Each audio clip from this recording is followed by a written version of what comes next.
नमस्कार, मैं डॉक्टर अनुराग सिंह चौहान हिंदी व्याकरण की कक्षा संज्ञा में आपका हार्दिक अभिनंदन स्वागत करता हूँ। बच्चों, संज्ञा के विगत 2 कालांशों में हमने संज्ञा के स्वरूप, उत्पत्ति एवं भेद के बारे में जानकारी प्राप्त की। इसके तृतीय एवं अंतिम कालांश में मैं आपका ध्यान संज्ञा के कुछ विशिष्ट तथ्यों के बारे में उजागर करना चाहूँगा।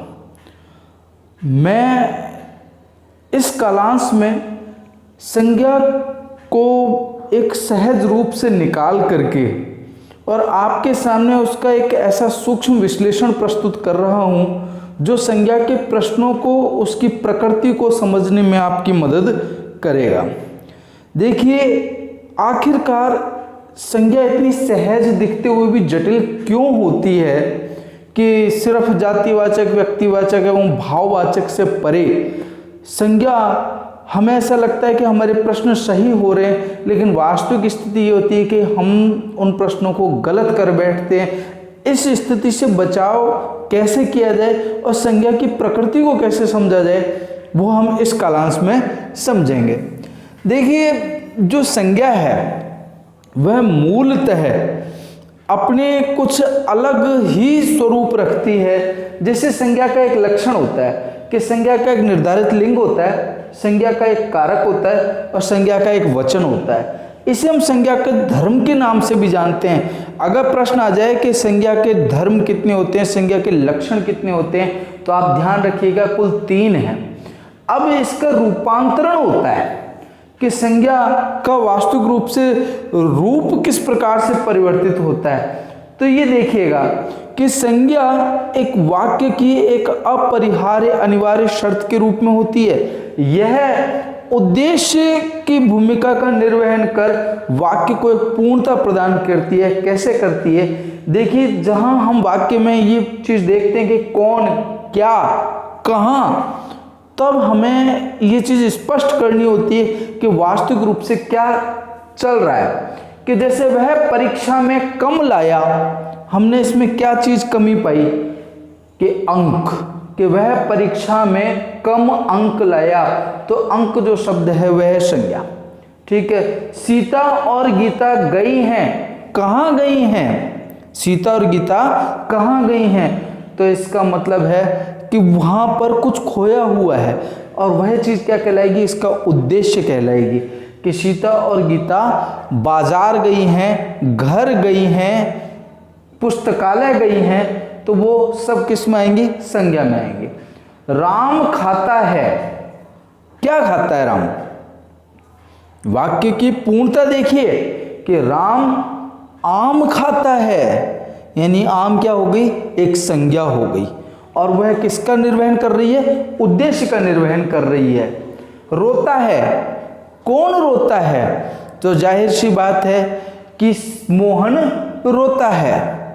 तो यहाँ पर वो एक संज्ञा का एक उद्देश्य के रूप में प्रयोग होना चाहिए था, लेकिन वो नहीं हुआ। इसलिए जहाँ ये प्रश्न दिख जाए कौन, क्या, कहाँ, तो इसका मतलब यह है कि संज्ञा वाक्य में उद्देश्य का निर्वहन कर उसे पूर्णता दे रही है। जैसे उदाहरण के तौर पर दौड़ता है, वाक्य है दौड़ता है, भागता है, लेकिन कौन?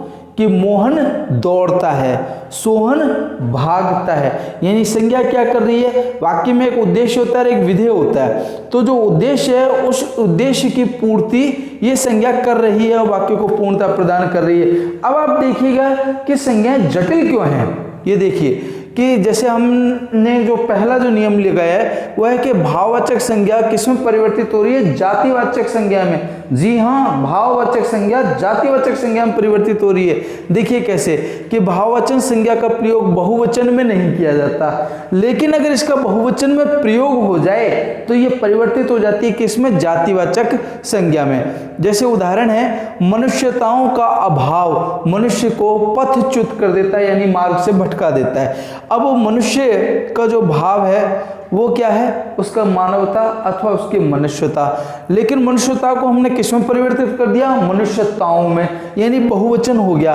और बहुवचन होते ही ये किस में परिवर्तित हो गया, ये जातिवाचक में परिवर्तित हो गया। फिर है बुराई। बुराई एक भाव है, ठीक है, लेकिन हमने इसको क्या किया, बहुवचन में परिवर्तित कर दिया, तो ये क्या हो गया, बुराइयों। और ये बुराई जो शब्द था ये किस में परिवर्तित हो गया, भाव से जातिवाचक में परिवर्तित हो गया। फिर ईर्ष्या, ये मानव मन का एक भाव है, तो ईर्ष्याएं यानी ये किस में हो गया, बहुवचन में, कि मानव व्यक्तित्व में घर करती जा रही है। और जब ये बहुवचन में परिवर्तित हो गया तो इसका मतलब ये कैसी संज्ञा हो गई, जातिवाचक संज्ञा हो गई। इसलिए हमेशा ध्यान रखिएगा कि आप जब कभी भी प्रश्न पढ़ें तो सबसे पहले ये देखिए कहीं ये बहुवचन तो नहीं, क्योंकि जो चीज बहुवचन में प्रयोग नहीं हो रही है, आप तो एक चीज सीधे यही सोचेंगे कि भाई ये तो यहाँ पे एक भाव का प्रयोग हो रहा है। बिल्कुल ये भाव का ही प्रयोग था, लेकिन ये बहुवचन में प्रयोग हो गया, इसलिए किस में परिवर्तित हो गया, जातिवाचक संज्ञा में। अब ये है दूसरा कि जातिवाचक संज्ञा व्यक्तिवाचक संज्ञा में कैसे परिवर्तित होती है, कि प्रस्तुत पद जो भी है ये जाति की बात न करके व्यक्ति अथवा स्थान की बात करते हैं। जैसे ये देखिए, गोस्वामी जी द्वारा रचित हनुमान बाहुक रचना उल्लेखनीय है। नेहरू जी भारत के प्रधानमंत्री थे। अब गोस्वामी जी से तो अपन ये भी कह सकते हैं तुलसीदास भी हैं, महेश भी हैं, महेश गोस्वामी, राजेश गोस्वामी, लेकिन यहाँ पर ये जो रचना है हनुमान बाहुक, ये किसने की, गोस्वामी जी ने, यानी यहाँ पे हमने तुलसीदास का प्रयोग नहीं किया। फिर है नेहरू, जो हमने ये कहा नेहरू जी भारत के प्रधानमंत्री थे, तो नेहरू जी से तो तात्पर्य मोतीलाल नेहरू से भी हो सकता है और जवाहरलाल नेहरू से भी हो सकता है, लेकिन यहाँ पर नेहरू शब्द से क्या तात्पर्य है, जवाहरलाल से। यानी ये जाति की बात न करके व्यक्ति अथवा स्थान की बात की जाती है, इसलिए जो नेहरू जो जाति थी वो किस में परिवर्तित हो गई, व्यक्तिवाचक के अंदर। गोस्वामी जो जाति थी वो किस में परिवर्तित हो गई, व्यक्तिवाचक में। अब है व्यक्तिवाचक से जातिवाचक में कैसे, ये देखिएगा कि विशेष गुण के कारण व्यक्तिवाचक जातिवाचक में परिवर्तित होता है। देखिए जैसे कुंभकर्ण था रावण का भाई, वो सोने का काम करता था, तो उसके लिए मतलब नींद लेने का काम करता था, तो उसके लिए बेटा वो क्या बोलते हैं कि एक हमने उदाहरण दिया, कुंभकर्ण का विशेषता क्या थी कि वह सोता बहुत था, तो यहाँ पे क्या कह दिया, मुकेश कुंभकर्ण की तरह सोता है। तो यहाँ पे कुंभकर्ण जो व्यक्ति था वो किस में परिवर्तित हो गया, सोने वाले की जातियों के रूप में। कालिदास भारत का शेक्सपियर है। शेक्सपियर एक बहुत प्रसिद्ध लेखक हुए हैं, तो उनके लिए क्या बताया गया कि कालिदास की तुलना किससे की गई, शेक्सपियर से। तो शेक्सपियर एक व्यक्ति से किस में परिवर्तित हो गए, जाति में परिवर्तित हो गए। वहीं पर बच्चों एक ये जो मैंने रेड स्टार लगा रखे कि जातिवाचक संज्ञा का प्रयोग एक वचन और बहुवचन दोनों में होता है। ध्यान दीजिएगा कि जातिवाचक संज्ञा का प्रयोग एक वचन व बहुवचन दोनों में होता है, और व्यक्तिवाचक जो संज्ञा है ये सम्मान के कारण बहुवचन में प्रयोग होती है। ठीक है, कैसे होती है कि जैसे मान लीजिए उदाहरण है, चंद्रशेखर आजाद पूजनीय हैं, ये सम्मान के कारण। वरना प्रश्न ये भी हो जाता कि चंद्रशेखर पुस्तक लेकर आया, लेकिन उसके साथ में हमने क्या जोड़ दिया, आजाद, यानी एक स्वतंत्रता सेनानी है, तो फिर इनके लिए क्या शब्द हमने लिया, पूजनीय। तो ये बहुवचन में परिवर्तित हो गया, यानी कोई अगर सम्माननीय नाम है तो उसे हम प्रायः कर बहुवचन में प्रयोग करते हैं। तो बच्चों ये था आपका संज्ञा, और व्याकरण के विभिन्न जो स्तर हैं उन स्तरों में संज्ञा की ये जो भेद प्रारूप वगैरह हैं ये अपने आप में एक विशेषता लिए हुए हैं। जब हमें संज्ञा समझ आ जाएगी तो उसके तुरंत पश्चात हमें सर्वनाम, काल, लिंग आदि इन सबको समझने में सहायता प्राप्त होगी। धन्यवाद बच्चों।